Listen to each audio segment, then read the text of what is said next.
Hi, Sandman here again. So this is the third video for these grab bags that my local comic book shop offers. You get 10 comics for $5, $30 value. I don't know how they figure that, but whatever. Let's just get going on this one. If you guys remember, the last last one kind of sucked because it was a lot of the same issues, and if it wasn't the exact same issue, it was different issues from the same series. So kind of a disappointment that way.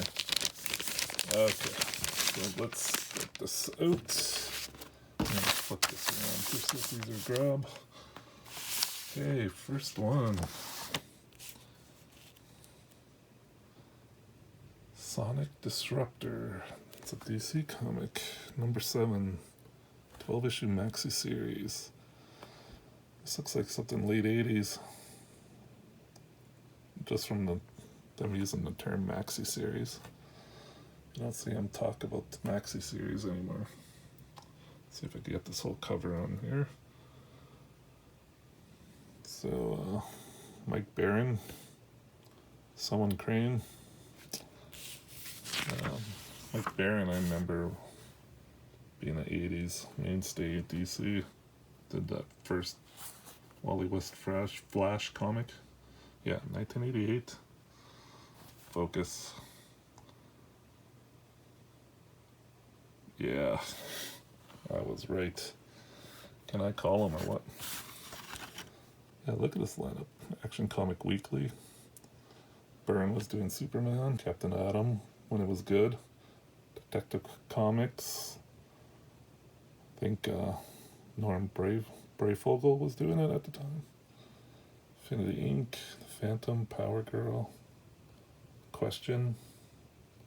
I got a bunch of those. Actually, I'll be doing a review on the Question from back then. Spectre, Star Trek Next Generation, Suicide Squad, back when it was good. The Wanderers, Wasteland. Still a lot better than SJW and Marvel lineup right now. So yeah. Oops.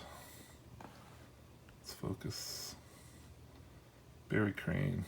Not familiar with Barry at all. Art seems good, nice and clean.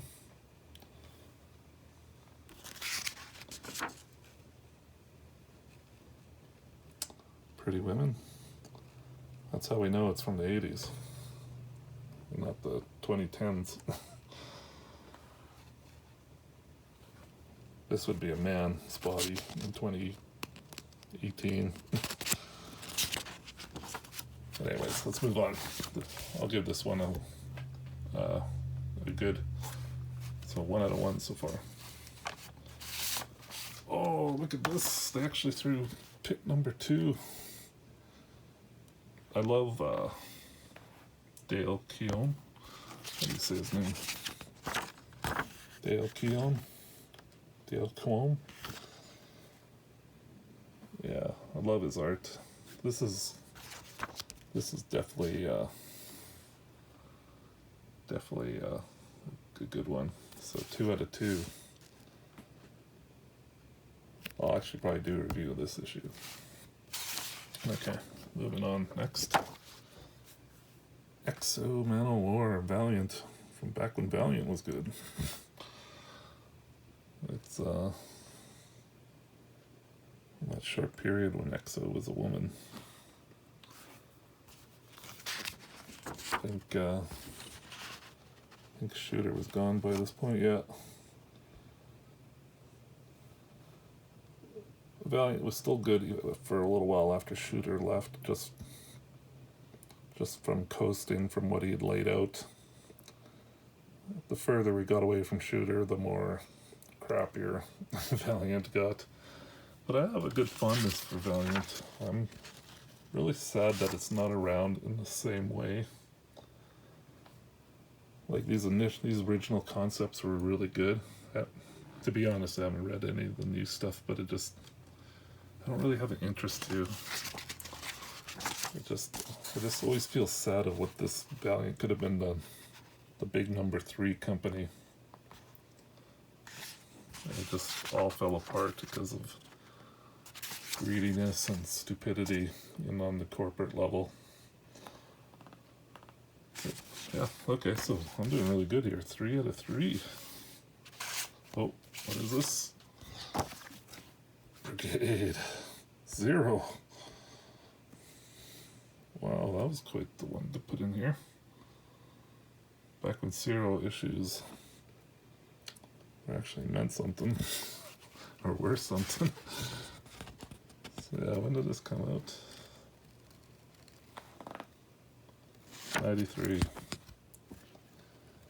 So, Rob Liefeld, Jeff Matsuda. He's probably one of the better people that started off with Liefeld. He actually ended up doing animation with the Batman cartoon series, which I heard is good. I haven't really watched it that much, if at all. Oh wait, look at this. Layouts by Murat Michaels. And pencils by Jeff Matsuda. Then we got inks from Norm Ratmund. So this is just like a big melting pot of artists. Who knows who did what. But you know what? This looks good. It's a lot better than most of the people Rob paid to draw like him and use an image. Yeah, this looks good. I think I'll actually review this one too. Whoa, 4 out of 4. The shoes just got to drop though, you know it's going to get bad. Okay, The Machine. And I think I actually just bought this out of a dollar bin like a month ago or something. I'm trying to get all these comics Greatest World that Dark Horse put out. They were trying to make their superhero universe like everyone else was doing at the time. Like I think Malibu came out with their Ultraverse at the same time. And Image had come like a year or two before. Out of all the new universes though, this one had an interesting take that I was interested in because they based them on cities. There was it 4 weeks of 4 issues. Each week had a different city. And so like each city had a different tone. Like there was Arcadia, which was kind of like Gotham. Can't remember the other ones, but yeah, I wanted to read these all. They had this, like, another thing was they were selling these for $1 at the time to get everyone invested in this universe. Unfortunately, it failed, and a couple of ideas got their own books eventually, like Barbed Wire and Ghost. But effectively, that superhero universe died prematurely, which is too bad. It was a good idea. But yeah, so I've been trying to get all these issues to do a review. And you see, we got a Mignola cover. Jeez, why is this? Okay.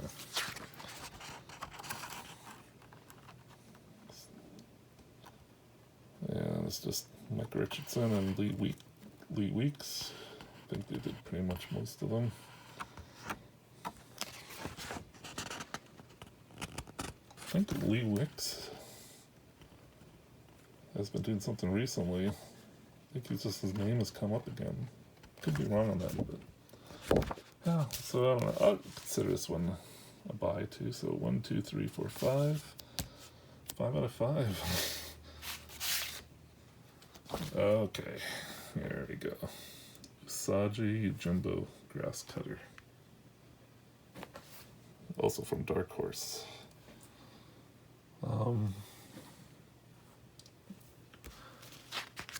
You know, I've been aware of Usagi Yojimbo since the 80s. I think he had some connection to Teenage Mutant Ninja Turtles in some way.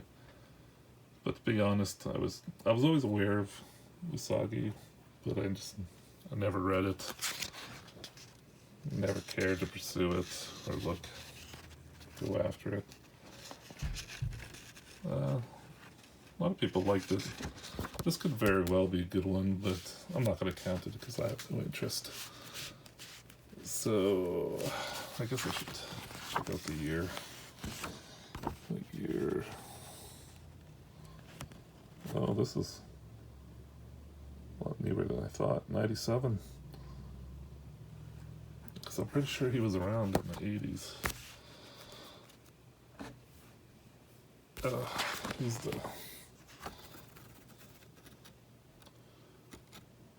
written, illustrated by Stan Sakai. Okay. So that's my first. No. 1, 2, 3, 4, 5, 6. 5 out of 6. Oh. Yeah, and this is weird because I was just thinking about this thing for some reason. I actually bought this when it first came out. Silver Surfer Warlock Resurrection. And I always remember this cover for some reason, but I don't remember anything else about this book. And $250 at the time. Expensive, which for 93, yeah. It's got better paper. It's not going out of focus. Actually, who's the...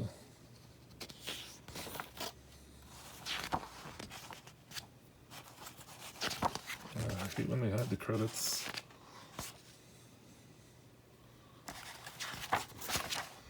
Okay, I'm guessing it's going to be at the end.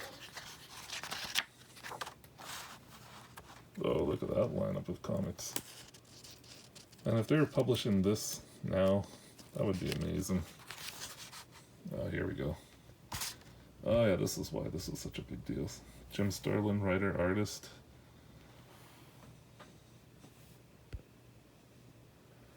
Just trying to think. This is definitely after he took over Silver Surfer. Jim Starlin, I mean.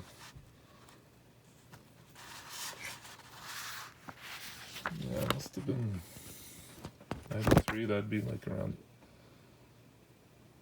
after Infinity Gauntlet. Just trying to remember the reason why they had this as a separate series. Can't remember. But anyways, let's move on. I count it as a win. So 6 out of 7. 6 out of 7. Doing pretty good. Oh, Thunderstrike. 16. The poor man's Thor. I make fun, but you know what? It was a pretty solid comic.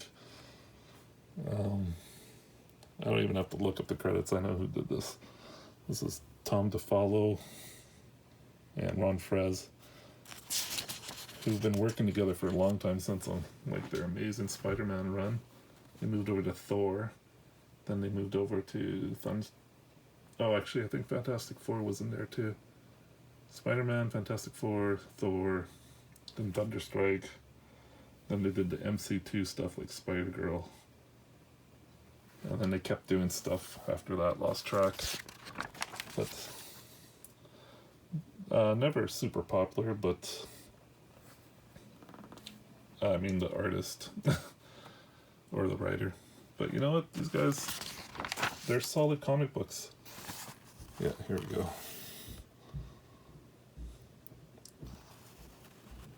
Yeah, and Al Milgrom, the classic, doing the finished art.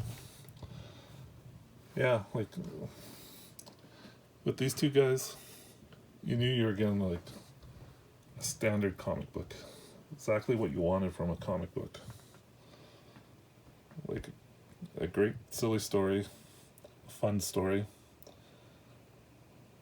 some good enough art, and just an enjoyable read. Like, it may have not been the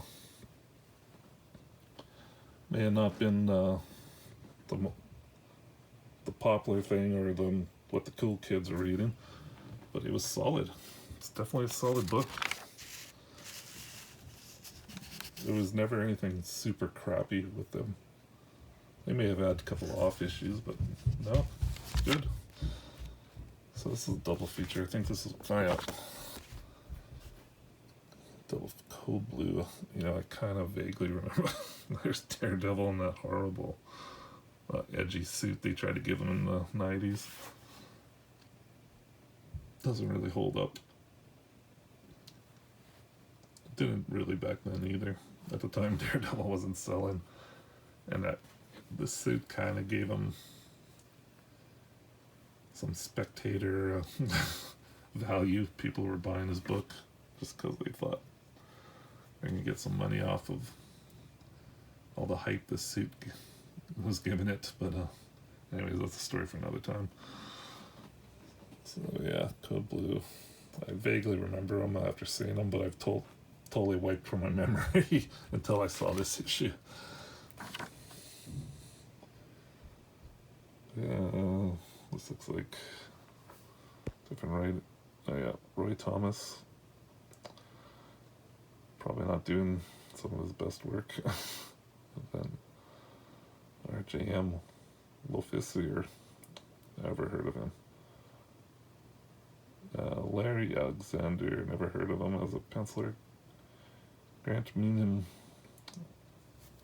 I think I have a couple things he did. Definitely middle to lower tier artist. Not in ability, but in popularity. Yeah, okay, so I consider this one too. So, like, what's that, 7 out of 8? Oh no, I already see the look. Robin 129. Oh, I thought it was going to be Robin 2 again. For you guys that haven't watched the previous videos, I got like 3 Robin 2s. 2 of them are the same issue. Oh, War Games. This is part 5. It's 8. Oh, that was part of the...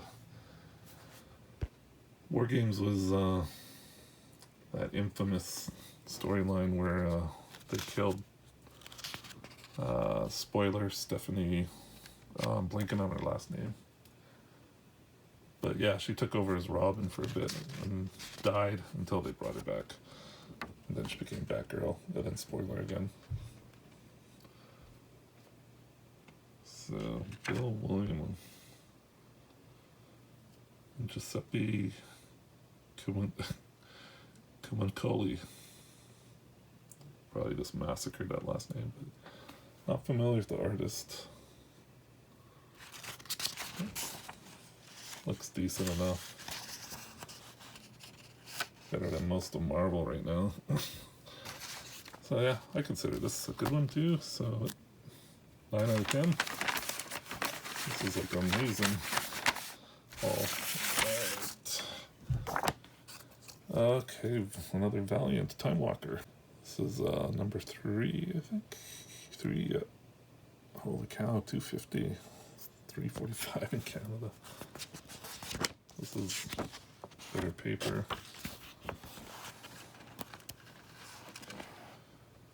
Bob Hall and Don Perlin, one of the classic mainstays of Valiant and early Marvel. 70s Marvel, I think. Maybe even 60s for Don Perlin. Yeah, I think he did. I think Don Perlin was 60s Iron Man artist. Yeah, this is good too. I like this. This came out in 95. I was actually a huge follower. Come on.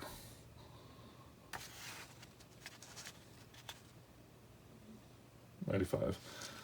Yeah, I was a huge follower of Valiant at this time, and I was really excited about the third brother of the Eternal Warrior, Armstrong, and then this guy, Ivor Time Walker. So we always, at the time, we were wondering who the third brother was, and was interested to see a book about him. Unfortunately, I think at this time, I kind of started dipping out, had to reduce my spending, so a lot of my Valiant stuff got axed, and I think they rebooted not too long after this, pretty soon. So I never really got into Time Walker. I think I bought some issues and I don't think I even read them. I'll have to go back and check. But yeah, no, I'm excited to check this out. Because like I said, I like this era of Valiant. When they became Acclaim Comics, there was some good stuff, but it just never the good or the same. And like with the current universe, like they don't use, like, they can't use Solar, Magnus, Robot Fighter, and what's the other one, Turek? Yeah, I think it's Turek. Yeah, so they gotta find a way to incorporate those guys back in, get the licenses for those guys. But yeah, so is this a 9 out of 10? 1, 2, 3. Yeah, 9 out of 10. Good haul. I'd be interested to actually go through and read these. Like a lot of these I don't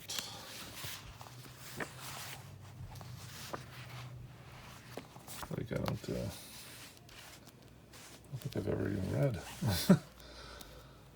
So yeah, good haul. Thanks for watching.